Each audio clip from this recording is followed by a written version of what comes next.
Good morning. Welcome back to Lead Farms. Cale Carlson, owner-operator of this farming simulation. There's my son, Ethan, over there.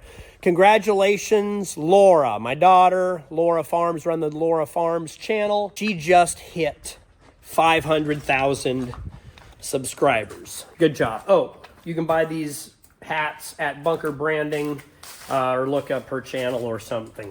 She sells merchandise that helps support her. Today, we're going to haul the white corn. I'm going to start the truck, tarp the truck. There was water on top. It froze last night. It was thawed water. Last night, I opened the tarp. So I'm going to start the truck and then tarp it, and then we'll let it warm up and go to town. You'll start the grain cart, which is full, and maybe start the other tractor to the one semi-truck. We have a flat tire. The other tractor, we have a broken hydraulic line. Yes. Very long intro just to get to our favorite part.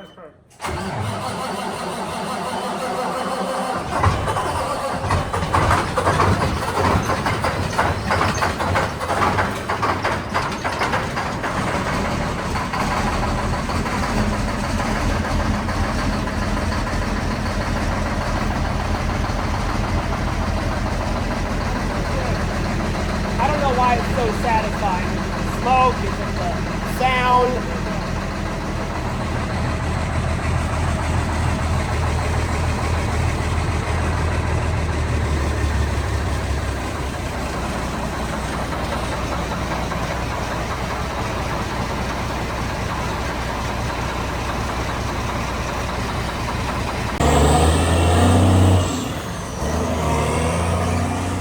There goes Ethan with the second load of white corn. All right, little bit of a dangerous situation. Yes, I realize I have had a lot on my mind emotionally and farming wise and everything else. Farming in and of itself is a stressful situation, stressful occupation. I tell Ethan, Laura, anybody around me, you only have to do and think about 100 things all the time. It's important to prioritize.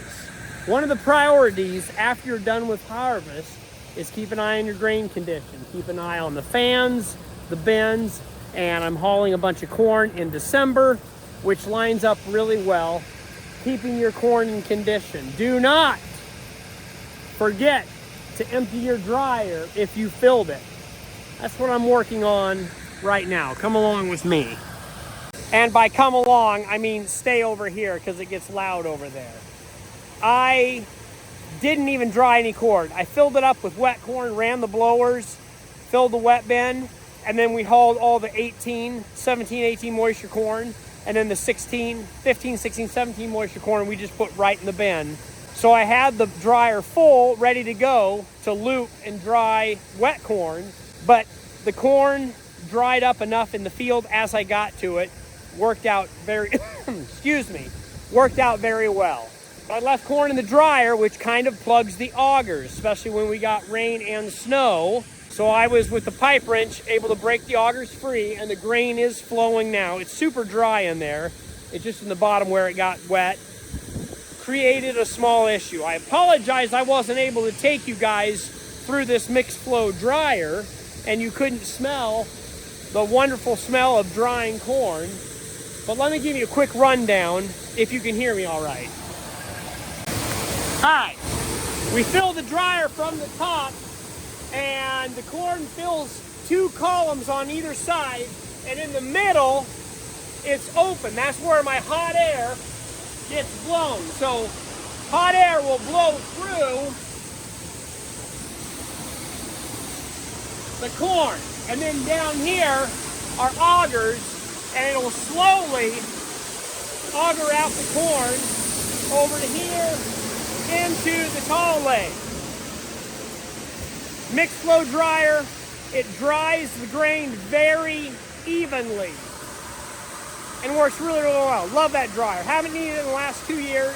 One of these years we will need it. Fantastic setup. We are going into the big MFS bin, and since my overhead's not here yet, we'll just go out of the auger with that auger over there. That's the white corn bin. Everything else is yellow. We will switcheroo. All right, we are now inside the dryer. This is what we call the plenum. And this is where the hot air blows from these natural gas burners. And then that is a squirrel cage fan that blows a lot of air here. It creates a lot of pressure and a lot of temperature. We'll run about 160, maybe up to 180 degrees. But you can see the corn is right in here, and it pushes through, the air pushes through, and it goes out. The outside one is right here, and so this air pushes through. And we have different louvers, so we can have more drying, more cooling. Usually down at this bottom, I have a cooling. So we dry the corn, it warms it up, and down here, a fan will push cold air through. Mixed flow drying.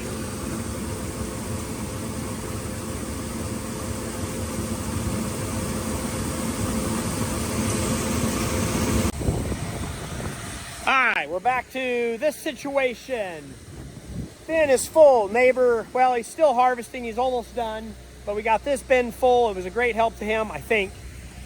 Let me know. But we'll pull this out of the way. I did have one bearing going out over here by the PTO shaft. You can see the little corn pile.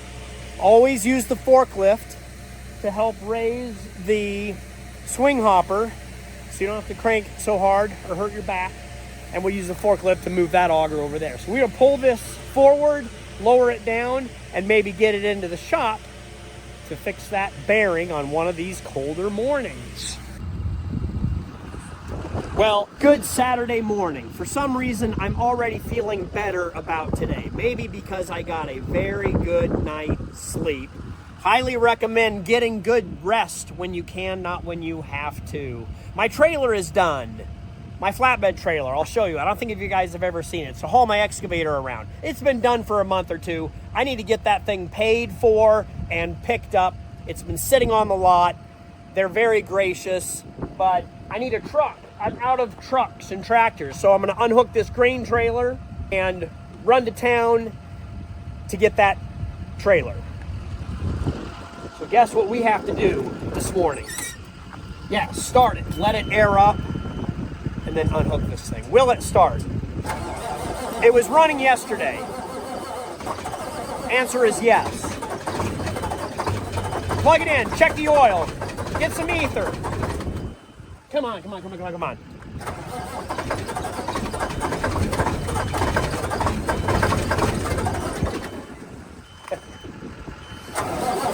Take 3.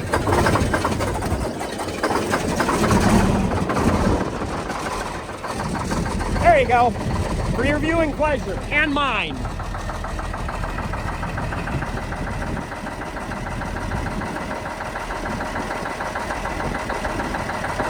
Finally made it to the trailer place, and I can film backing up and hooking up to this trailer.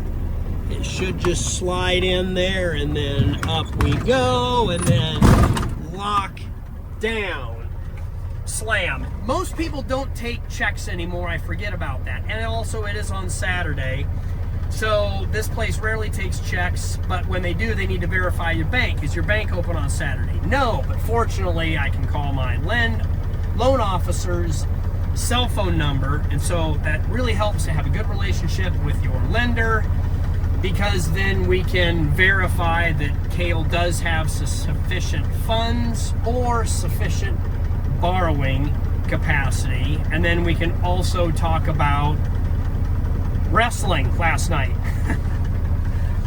as well. So get into Kale, just typically whoever he's talking to, salesman service, I can just jump right into people's personal life, which is the good connection and the relationships on this earth are important. I do care. Trailer is hooked up and it is snowing.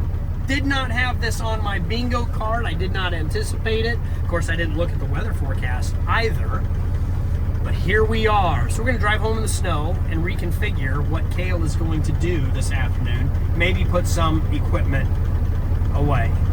We'll hook up the air lines and get going.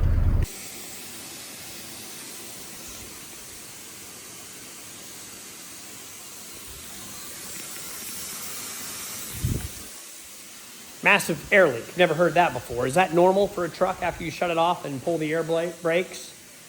Air ride. Maybe it's extra air pushing through the tractor cab.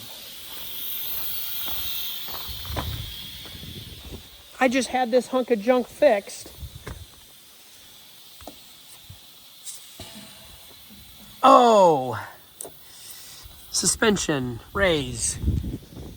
Oops, that switch was on dump, and that dumps the airbags. Oh well. Thank you, Dad, for building all the sheds, shops, buildings all over the place. It's very helpful when the weather... There we go. Now we're engaged. Something's engaged. So when the weather turns, we can put stuff away. Now I have a lot of items out. When we left, look back in this video. Was it dry when I left the farm? And I came back 2 hours later, and now it's moist. What a beautiful snow. Merry Christmas. Does this get you into the holiday spirit? It sure does for me. Now my pants might get wet because we're going to sit in a few open cab vehicles, putting some stuff away in the shop. This truck won't start because it needs new batteries or a charge. I kind of wanted to show you the farm from up here. It's really pretty. I got this bin lid closed. Oh, looks like I have a couple other bin lids to close and put that forklift away, and maybe one of those tractors behind me. Oh, I need to go home and sit in front of the fireplace. For sure.